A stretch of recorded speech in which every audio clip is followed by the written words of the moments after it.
یار ایک دفعہ چل کر تو دیکھ لو، تمہیں کوئی دعا تعویذ تو لینا ہی نہیں ہے، لیکن ایک ایسی شخصیت سے ملو گے تو تمہیں ان سے مل کر خوشی ہوگی۔ ٹھیک ہے، لے کر چلو، ظاہر ہے ہمیں تو ایسے کردار بڑے دلچسپ لگتے ہیں، مگر ان کا قصہ کیا ہے؟ قصہ کوئی نہیں ہے، بس ایک بزرگ خاتون ہے جنہوں نے وہاں تنہائی میں ڈیرا ڈال دیا ہے۔ کچھ لوگوں کو اتفاقیہ طور پر اس طرف سے گزرتے ہوئے ایسی مشکلات پڑی کہ وہاں کسی انسان کو دیکھ کر وہ ان کے پاس پہنچ گئے۔ بی بی زیب النساء نے ان کی مدد کی اور انہوں نے اپنی عقیدت کے اظہار کے طور پر وہاں ایک جھونپڑی بنا دی۔ پھر یہ جھونپڑی پکی ہو گئی اور اس کے بعد ان کی سنائی ہوئی باتوں سے کچھ اور عقیدت مند وہاں پہنچے۔ یوں وہ بیچاری دوسروں کی مشکلوں کا حل دریافت کرتی ہیں اور عبادت کرتی ہیں۔ یار پھر تو میں وہاں ضرور جاؤں گا۔ چنانچہ سعید صاحب اور ان کے دوست چل پڑے۔ ہم یکے میں بیٹھ کر وہاں چل دیے۔ میں نے قرب و جوار کا منظر دیکھا تھا، اندازہ ہو گیا تھا کہ واقعی کوئی صاحب کرامت شخصیت یہاں موجود ہے۔ چاروں طرف سبزہ کھلا ہوا تھا، بڑی ترتیب سے گلکاری کی گئی تھی اور درمیان میں ایک چھوٹی سی عمارت بنی ہوئی تھی جس کے سامنے ایک احاطہ تھا۔ کوئی ایسی فضول بات وہاں نظر نہیں آئی جس سے یہ احساس ہو کہ یہاں رہائش پذیر شخصیت نے سستی شہرت حاصل کرنے کے لیے ڈرامہ بازی کی ہوئی ہے۔ اصل میں ہم لکھنے والوں کا انداز ذرا مختلف ہو جاتا ہے۔ ویسے تو ایک میز اور ایک کرسی ہمارے لیے کافی ہوتی ہے، وہیں کہانیاں تحلیق ہوتی ہیں اور مطلوبہ جگہوں پر چھپتی ہیں، لیکن اگر کبھی کوئی تحقیقی مرحلہ نکل آئے تو پھر ہم سے جان چھڑانا مشکل ہو جاتا ہے۔ میں نے وہاں کا جائزہ لیا۔ کچھ گھرانے وہاں مقیم تھے، لیکن ان سب سے یہی کہا جاتا تھا کہ بھائیو، اپنے اپنے گھر کی راہ لو۔ نہ یہ کوئی مزار ہے نہ خانقاہ، بس ایک گناہ گار کی جھونپڑی ہے۔ اسے اپنی اس عقیدت سے داغدار نہ کرو، تمہاری مہربانی ہوگی۔ پھر شام کو ہم نے بی بی زیب النساء کو دیکھا۔ شخصیت واقعی بہت اچھی تھی، سفید بال لیکن اتنے بڑے بڑے کہ یقین نہ آئے، سفید ہی چہرہ جو ایک شاداب بزرگی کا مظہر نظر آتا تھا، بلند و بالا قامت، بدن مضبوط اور دلکشی کا حامل، جس سے یہ اظہار ہو کہ یقینی طور پر زمانہ جوانی میں بہت سے دلوں کی دھڑکن بن گئی ہوں گی۔ پتہ نہیں ماضی کیا تھا، اللہ ہی بہتر جانے، لیکن شخصیت ایسی تھی کہ انسان اپنے تجسس سے باز نہ رہ سکے۔ میں دلچسپی کی نگاہ سے انہیں دیکھ رہا تھا اور حاجت مند ان کے پاس بیٹھ گئے۔ وہ ایک سر کنڈے کے مونڈے پر بیٹھ گئے اور لوگ ان کے سامنے زمین پر بیٹھ گئے۔ کہنے لگیں، بھائیو، میں بھی آپ کے ساتھ زمین پر بیٹھتی، لیکن میرے گھٹنے میں تکلیف ہے جس کی وجہ سے میں ایسا نہیں کر پا رہی۔ آپ لوگ براہ کرم اس بات کو محسوس نہ کیجیے گا۔ دیکھیے، آپ لوگ اپنی عقیدت سے میرے پاس آتے ہیں، لیکن میں ہر ایک کو بتا چکی ہوں کہ میں گنہگار انسان ہوں، دنیا سے الگ تھلگ اپنی یہ دنیا آباد کیے ہوئے ہوں۔ میرے بھائی اپنی محبت سے میرے پاس آ جاتے ہیں۔ آپ لوگ یقین کیجئے، نہ تو میرے پاس کوئی کرامت ہے، نہ میں کسی کی کوئی مشکل دور کر سکتی ہوں۔ آپ مجھے مجبور کرتے ہیں تو میں آپ کے سامنے آ جاتی ہوں اور ہاتھ اٹھا کر اللہ سے دعا کرتی ہوں کہ اللہ تعالیٰ آپ لوگوں کی ہر مشکل دور کرے۔ جس تصور سے آپ میرے پاس آئے ہیں، اللہ تعالیٰ اسے پورا کر دے۔ بس میرے بھائیوں کے لیے میرے پاس اس دعا کے سوا اور کچھ نہیں ہے۔ بس مجھے مزید گناہ گار نہ بنائیں۔ کرنے والی ذات صرف ذات باری تعالیٰ کی ہے، باقی سب ڈھونگ ہے۔ کوئی کچھ کرنے کی قوت نہیں رکھتا۔ اگر کوئی اپنے آپ کو ایسا کہتا ہے تو آپ سمجھ لیجئے جھوٹ بولتا ہے، اور ایسے کسی جھوٹ کے فریب میں نہ آئیں۔ بہن اپنے بھائیوں کو صرف مشورہ ہی دے سکتی ہیں۔ اب آپ لوگ جائیے، آرام کیجیے۔ آپ سے مل لیتی ہوں تو بڑی خوشی ہوتی ہے، لیکن ایسا کوئی تصور لے کر تشریف نہ لائیے کہ میں آپ کے لیے کچھ کر سکوں گی۔ اپنے آپ کو اس معبود کا محکوم بنائیے جو ہر شے پر قادر ہے۔ میں تو خود اپنی سانسوں کی بقا کے لیے اسی کے حضور میں ہاتھ پھیلاتی ہوں، اور آپ سب کے لیے بھی۔ خاتون نے خاموش ہو کر گردن جھکا لی۔ لوگ ایک ایک کر کے اٹھنے لگے، غالباً یہ یہاں کا معمول تھا۔ دو افراد ان سے درخواست کرنے لگے کہ وہ جائیں۔ تقریباً تمام لوگ چلے گئے۔ ہم لوگ ذرا فاصلے پر تھے، لیکن ایک شخص وہیں بیٹھا رہا۔ یہ تقریباً 50-55 سال کا ایک دبلا پتلا آدمی تھا۔ چہرے سے بے پناہ غم کا اظہار ہو رہا تھا اور آنکھوں میں آنسوؤں کی نمی تھی۔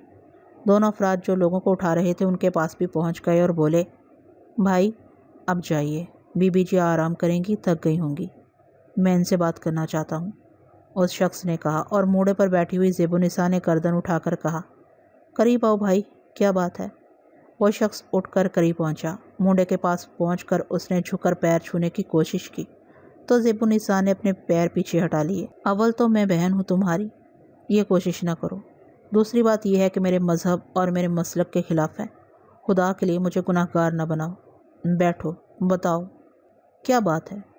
بہن جی، اپنی بربادی کی داستان آپ کو سنانے کے لیے آیا ہوں، اور تو کچھ کر نہیں سکتا، بس اپنا غم آپ کو بتانے آیا ہوں۔ ہاں بتاؤ کیا بات ہے؟ آج 17 تاریخ ہے، 21 تاریخ کو بیٹی کی بارات آنے والی ہے۔